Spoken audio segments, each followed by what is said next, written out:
everyone, good morning again. Welcome back to my channel and my another vlog. So এখন বাজে ওই সকাল ৬টা আর আমি বেরিয়ে পড়েছি মাঠে যাওয়ার উদ্দেশ্যে।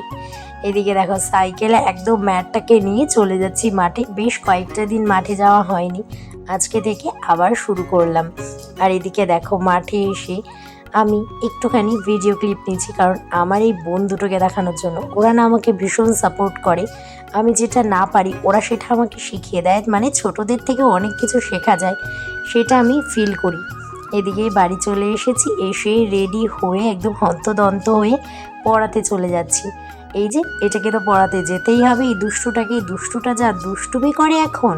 তো তারপরে বাড়ি চলে এসেছি। সকালবেলা ঘুম থেকে উঠতে দেরি হয়ে যায়, তাই আর বিছানাপাটি গোছানো হয় না। একেবারে পড়িয়ে বাড়ি এসে তারপর বিছানা গোছাই। আর এদিকে চাঙ্কু মহারাজ ঘুমিয়ে থাকেন। সব থেকে বড় রিজন যে ওনাকে আমার সকালবেলা ঘুম থেকে তুলতে একদমই ভালো লাগে না।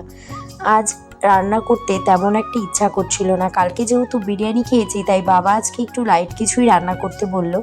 আর আমি এদিকে একবারে বুদ্ধি করে ডাল বসিয়ে দিয়েছি, আর ডালের মধ্যে আলু সেদ্ধ দিয়েছি। মানে এটাকে একটু মাখা মাখা ডাল বানিয়েছি। এদিকে রান্না বসিয়ে দিয়ে আমি এসেছি ঘর গোছাতে। আমার তো 2-3টে বিছানা গোছাতে হয়, আর এই ঘর গোছাতেই সময় চলে যায়। মানে রান্নার থেকে বেশি এই ঘর গোছানোতেই সময়টাকে আমায় দিতে হয়। আর যেহেতু শ্রাবণ মাসের প্রথম সোমবারে আমি একটু সাজুগুজু করেছিলাম, তোমরা দেখলেই। তাই আমার এই ড্রেসিং টেবিলের জায়গাটা, মানে আমার এই শোকেসটা ভীষণ পরিমাণে লণ্ডভণ্ড হয়ে গেছিলো, সেটাকেই একটু গোছালাম। আর এই খাটটা হলো আমাদের সিঁড়ির নিচে, এখানে বসে আমি পড়াই। তো এই জায়গাটাকেও একটু পরিষ্কার করে রাখতে হয়।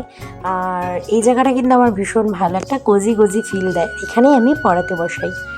তারপরে দেখো ঘরটা ঝাড় দিয়ে নিচ্ছি, আর ওদিকে কিন্তু আমার ডাল হচ্ছে। টুকটুক করে এই কাজগুলো করতেই যে কতটা সময় চলে যায় সেটা আমি বুঝতে পারি।